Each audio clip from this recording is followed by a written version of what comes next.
మిత్రులారా, నా పేరు బుడ్డ సత్యనారాయణ. నేను హైదరాబాద్ మార్కెట్ కమిటీ డైరెక్టర్గా కొనసాగుతా ఉన్నాను. మరి గతంలో నాపై కులం పేరుతో అనుచిత వ్యాఖ్యలు చేసి చాలా ఇబ్బందులు పెట్టినటువంటి జక్కిడి శివచరణ్ రెడ్డి, ఆయన తండ్రి జక్కిడి ప్రభాకర్ రెడ్డిపై SC/ST కేసు పెట్టడం జరిగింది. మరి SC/ST కేసు కూడా అతనిపై నమోదు చేయడం జరిగింది పోలీసు వాళ్ళు. అదే అదునుగా మరి ఎన్నో రకాలుగా కొంతమందితోటి నాపైన SC/ST కేసు పెడతాడా, వాడు మన్సూరాబాద్లో ఎట్లా బతికి బట్టగడతాడో, ఎట్లా తిరుగుతాడో చూస్తా అని చెప్పేసి ఇలాంటి వ్యాఖ్యలు చేసిన గత 3 రోజుల కింద ఇలాంటి వ్యాఖ్యలు చేయడం జరిగింది అతను. మరి ఈరోజు నిన్న సాయంత్రము నేను నా పని వలన నేను మన్సూరాబాద్లోని మరి సరస్వతి నగర్ కాలనీలో మన నజీర్ బైక్ షాపు, అదే మన బీరప్ప గుడి ఎదురుగా నజీర్ బైక్ షాప్ దగ్గర నిన్న సాయంత్రం కూడా కొంతమంది నాకు అనుమానంగా కొంతమంది కనిపించారు. నేను అంత అనుమానం పడలే, ఏముందిలే అని చెప్పేసి టేకడిగా తీసుకున్నా. మళ్ళీ ఈ రోజు ఉదయం సుమారుగా 10 నుంచి 10:30 ప్రాంతంలో మరి నేను అక్కడికి రావడం జరిగింది. నాపై ఒక అతని పేరు ఏదో చెప్పాడు ఇప్పుడే, అరవింద్ రెడ్డి సమ్ది ఏదో పేరు చెప్పిండు. అతను నాపై ఇంకో అతనికి సైగ చేసుకుంటూ నాపై దాడి చేయడానికి ప్రయత్నం చేశాడు. చేస్తున్న క్రమంలోనే నేను అలర్ట్ అయిపోయినాను. అలర్ట్ అయ్యి అప్పటికే అక్కడ ఉన్నటువంటి చాలా మంది, మెయిన్ రోడ్ పెద్ద రోడ్డు కాబట్టి నన్ను చూసి చాలా మంది ఆగి ఎమ్మటే నేను పట్టుకున్నాం.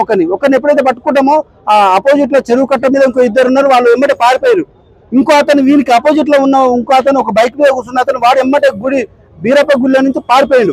వీని పట్టుకొని మేము గట్టిగా అడిగినాం. అక్కడ ఉన్న ఆ సమయంలో కూడా చాలా మంది అక్కడ చేరుకున్నారు. ఎవరు ఏందని చెప్పేసి వాళ్ళని పట్టుకొని ఎమ్మటే పోలీసు వాళ్ళకు ఫోన్ చేయడం జరిగింది. అక్కడ ఉన్నటువంటి స్థానికులు కూడా వాళ్ళ నాన్న నెంబర్ తీసుకొని వాళ్ళ నాన్నకు ఫోన్ చేసిరు. ఎవరైతే మేము పట్టుకున్నామో వాడు ఎమ్మటే ఫోన్ చేస్తే వాళ్ళ తండ్రికి, మా వాడు బీటెక్ చేస్తున్నాడు, ఇబ్రాహీంపట్నంలో ఉంటాడు, ఆడెందుకు ఉంటాడు, అక్కడ ఎందుకు వస్తాడని చెప్పి వాళ్ళ నాన్న మాట్లాడడం జరిగింది. సరే మంచిదని చెప్పేసి ఎమ్మటే పోలీసు వాళ్ళు రావడం జరిగింది. అతను పట్టుకొని మరి పక్కకు జరిగిరు. పోలీసు వాళ్ళు అడిగిరు, ఎందుకు వచ్చినావు ఇక్కడ, నువ్వు BN రోడ్లో ఉంటా అంటున్నావు, ఇక్కడ నీకేం పని అంటే చెప్పలే. 2-3 సార్లు పోలీసు వాళ్ళు గట్టిగా అడిగేసరికి ఎమ్మటే నన్ను రెక్కి నిర్వహిస్తున్నాము, రెక్కి అంటే అబ్జర్వ్ చేయమన్నారు నన్ను ఈయనని అని చెప్పి ఓపెన్ చెప్పడం జరిగింది. మరి ఎవరు చేయమన్నారు, ఎవరు చేయనంటే అప్పుడు మేము 10 మంది దాక్కున్నాం కదా, మా ముందు చెప్పలే.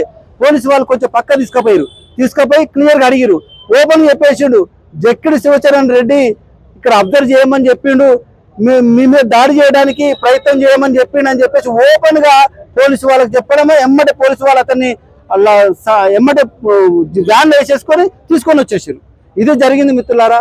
నేను మొన్న కూడా చెప్పిన, నాపై నన్ను చంపడానికి ప్రయత్నం చేస్తున్నారు, ప్రాణహాని ఉంది, జక్కిడి ప్రభాకర్ రెడ్డి అతని కుటుంబ సభ్యులు నన్ను చంపడానికే ప్రయత్నిస్తున్నారు అని చెప్పి మొన్న కూడా మీడియా పరంగా చెప్పాను. అట్లాగే CI గారు కూడా రిపోర్ట్ పరంగా కూడా ఇవ్వడం జరిగింది. ఈ రోజు అది నిదర్శనం అవుతుండే. కాకపోతే కొద్దిగా నేను అలర్ట్గా లేకపోతే ఇవాళ నేను హత్య అయ్యేటోని, ఇవాళ నేను అక్కడ చనిపోయే ప్రమాదం ఉండే అని చెప్పి ఈ సందర్భంగా తెలియజేస్తుంటూ, మీరు ఇకనన్నా మిత్రులారా నాకు న్యాయం చేయండి. ఇలాంటి వాళ్ళని ఎమ్మటే అరెస్ట్ చేయాలి. అలాంటి వాళ్ళు సమాజంలో ఉండేవాళ్ళు గారు.